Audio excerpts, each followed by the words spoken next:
আমি একজন গিরিশ প্রবাসী, গিরিশ বিএনপির আহ্বায়ক কমিটির সদস্য আর বর্তমান কুকুর স্পোর্টিং ক্লাবের সভাপতি। আমি বাংলাদেশে এসেছিলাম নির্বাচনে অংশগ্রহণ করার জন্য। আমাদের সুনামগঞ্জ 3 আসনের ফয়সাল আহমদ ভাইয়ের ধানের শীষ প্রতীকে এখানে এসে আমি হামলার শিকার হয়েছি। আমার মাথায় অনেক আঘাত, আপনারা সবাই লাইভে দেখছেন। এই যে দরখাস্ত লেখা আছে সবকিছু বিস্তারিত, যাতে আমার মাথার সমস্যার কারণে আমি সব বলতে পারবো না। আমি উজ্জ্বল ভাই দিয়ে আমার পক্ষ থেকে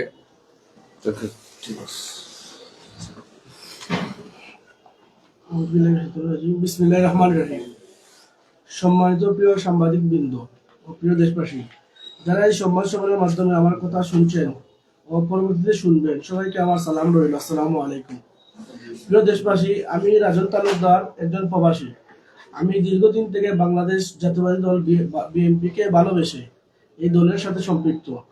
বিগত কয়েক বছর স্বৈরাচার ও ফ্যাসিস্ট বিরোধী আন্দোলন করতে গিয়ে সরকারের রোষানলে পড়ি। তখন আমি দেশ ছেড়ে প্রবাসে চলে যেতে বাধ্য হই। প্রবাসে থাকা অবস্থায় আমি আমার দলের জন্য সবসময় কাজ করি। তার অবদান স্বরূপ আমাকে গিরিশ বিএনপির আহ্বায়ক কমিটির সদস্য নির্বাচিত করা হয় এবং রাজনীতির পাশাপাশি আমি একজন ক্রীড়াপ্রেমী মানুষ। আমি মরহুম আরাফাত রহমান স্পোর্টিং ক্লাবের গিরিশ শাখার সম্মানিত সভাপতি। বিগত সরকারের বাধার কারণে আমি দীর্ঘদিন আমার জন্মভূমি বাংলাদেশে আসতে পারিনি। 2024 5ই আগস্ট ছাত্র জনতার আন্দোলনের মাধ্যমে ফ্যাসিস্ট সরকার বিদায় নিলে আমি আমার জন্মস্থানে বাংলাদেশে ফিরে আসি। বাংলাদেশে এসে আমি আমার দলের জন্য কাজ শুরু করি এবং আমি আমার ইউনিয়নে বিএনপিকে সুসংগঠিত করতে মনোযোগ দিই। তখন আমাকে বিগত সরকারের দূষণ আমার ওয়ার্ডের আওয়ামী লীগের সভাপতি ডেভিল সুয়েল তালুকদার ও সভাপতি ডেভিল আজাদ মিয়া বিভিন্ন সময় বিভিন্ন মাধ্যমে হুমকি প্রদান করতে থাকেন। আমি তাদের হুমকি দামকি কর্ণপাত না করে আমি আমার দলের জন্য কাজ করতে থাকি। আপনারা সবাই অবগত আছেন যে বিগত কয়েকদিন আগে আমাদের দেশে একটি নির্বাচন হয়েছে। আমি সেই নির্বাচনে ধানের শীষের পক্ষে দিনরাত পরিশ্রম করি। আমি ধানের শীষের পক্ষে কাজ করায় তারা আমার উপর ক্ষিপ্ত ছিল। সর্বশেষ আমার সংসদীয় আসন সুনামগঞ্জ 3 পদপ্রার্থী এম কৈশোর ভাইয়ের শেষ প্রচার মিছিল দিয়ে আমি আমার নিজ বাড়িতে আসার সময় আগে থেকে উৎপত্তি থাকা স্থানীয় আওয়ামী লীগ সন্ত্রাসী আলী আহমদ, আব্দুর রহিম ও বাবুল মিয়া সিদ্দিক সহ 10 থেকে 15 জন, সবার নাম বলতে পারতেছি না, অন্ধকার ছিল, যাদেরকে চিনি নাম বললাম, দাঁড়ানো দা দিয়ে আমাকে কুপাতে থাকে। এক পর্যায়ে আমাকে যখন নিতর দেহে নিয়ে পড়ে থাকি, তারা আমাকে মৃত ভেবে আমার মোবাইল ও নগদ টাকা সহ নিয়ে চলে যায়। তারপর আশেপাশের স্থানীয় মানুষ আমাকে মেডিকেল নিয়ে আসে। কিন্তু খুবই আফসোসের বিষয়, আমাকে জানে মারার জন্য যারা হামলা করলো তারা এখনো প্রকাশ্যে ঘোরাফেরা করতেছে এবং আমাকে বিভিন্ন ধরনের হুমকি দামকি দিতেছে, কিন্তু প্রশাসন এখন পর্যন্ত একজনকে গ্রেফতার করতে পারেনি। আমি আপনাদের মাধ্যমে আমার উপর এই নৃশংস হামলার দ্রুত গ্রেফতার এবং বিচারের দাবি জানাই। আসলে ঘটনাটা ঘটছে সুনামগঞ্জ, তো আপনারা সিলেট আইয়া আসলে সংবাদ সম্মেলন করার উদ্দেশ্য আসলে সিলেট সংবাদ সম্মেলন করার উদ্দেশ্য হয়েছে যে তার তো অসুস্থ, গতকালকে রিলিজ পাইছেন ক্লিনিক থেকে। ক্লিনিক থেকে রিলিজ পাওয়ার পরেও যে এখন পর্যন্ত 4-5 দিন হয়ে গেছে, এখন পর্যন্ত প্রশাসন কোনো ভূমিকা নিছে না। ও ভূমিকা নেওয়ার লাগেও আজকে সাংবাদিক সম্মেলন। আর দ্বিতীয়ত হয়েছে কি, আপনার সাংবাদিক সম্মেলন যেটা কইছে তাই কিন্তু গ্রামের বাড়ি যেতে পারে না, এখনো কিন্তু হুমকির মুখে আছে। যে আজকে বিগত 1 সপ্তাহ এক সপ্তাহের মধ্যে এখন পর্যন্ত প্রশাসনের কোনো একটা আসামিও ধরতে পারছে না, যে কোন আশা ভরসা নিয়ে তাই এখন বাড়ি যেতাম।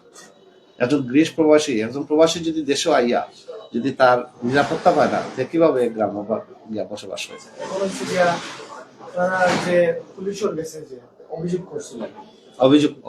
অভিযোগ রয়েছে, তারা হয়তো যে তারা গেছে আসামি পান না, এটা টান বাহানা, কিন্তু আমরা যতটুকু জানতে পারছি যে তারা একটা অর্থ দিয়ে আসামি যাতে ধরা যায় না, এরকম একটা জোর চলে। এখন হচ্ছে কি আপনার দল কিন্তু পাওয়ার হয়েছে, যেহেতু বিএনপি ভাই বিএনপি করেন, আপনারা যারা ঊর্ধ্বতন নেতা কর্মী যারা আছেন তারা অবগত করছেন নি বা তারা আপনারা কোনো আশ্বাস দিয়েছেন নি এই ব্যাপারে? অবগত করছি, তারা বলছে সুষ্ঠু বিচার হবে, দল একটু শান্তিতে যখন আসবে। ঘটনাটা কবে ঘটেছে?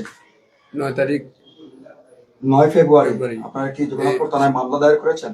মামলা দায়ের করেছি। মামলা দায়েরের কি মামলা কোনো কোনো documents নির্বাচনের রয়েছে জন্য কিনা? কোনো মামলা কোনো কিতাবে নাই, গেছে কালকে মামলা কিতা হয়েছে। মামলা কি ডকুমেন্টস রয়েছে আপনাদের সাথে? আচ্ছা আচ্ছা একটু দেখাবেন আমাদেরকে, লাইভে দেখাবেন। মামলা কপি। এখন আপনারা যারা ওনার পক্ষে সংবাদ সম্মেলন করছেন উনি সহ আপনারা আসলে কি চাচ্ছেন দেশবাসী এবং প্রশাসনের কাছে? আমরা তো আসলে সংবাদ সম্মেলন করার মাধ্যমে আমরা জানেন আপনারা বিগত 17 বছর দেশে আইনের শাসন ছিল না, আমরা যেটা মনে করি। এখন যেহেতু একটা নির্বাচিত সরকার এসেছে, আমাদের এই জনগণের সরকার, বাংলাদেশ বিএনপি জনগণের সরকার, আমরা আমাদের দলের নেতৃবৃন্দ যারা নির্বাচিত হয়েছে, আমরা বুঝতেছি অনেক ঝামেলা আছে, নির্বাচনের অনেক ফর্মালিটি আছে, এগুলো মেনটেন করার জন্য অনেক ঝামেলা আছে। আমরা আমাদের নেতৃবৃন্দের কাছে আশা করব এবং প্রশাসনের কাছে আশা করব আমরা যেন আমাদের এই একজন নিবেদিত প্রাণ, বিগত দিনে যিনি আমাদের সাথে অনেক সময় আন্দোলন সংগ্রামে ছিলেন, প্রবাস থেকে উনি আমাদের অনেক সাপোর্ট সহযোগিতা করেছে। আজকে উনি যখন একটি আনন্দ নিয়ে 17 বছর পরে নির্বাচন ভোট দিতে এসেছেন বা দলের জন্য কাজ করতে এসে এখানে আক্রান্ত হয়েছেন, আহত হয়েছেন, আমাদের খুবই কষ্ট লাগতেছে। আমরা চাই আমাদের যে সিনিয়র নেতৃবৃন্দ আপনারা দৃষ্টি দেন, আর প্রশাসনের প্রতি দৃষ্টি আকর্ষণ করতেছি যে উনি কোন দল করে এটা বিষয় না, উনি তো মানুষ, ওনার সাথে অন্যায় করা হয়েছে, ওনাকে মারার জন্য একবার মেরে ফেলার জন্য মারা হয়েছে।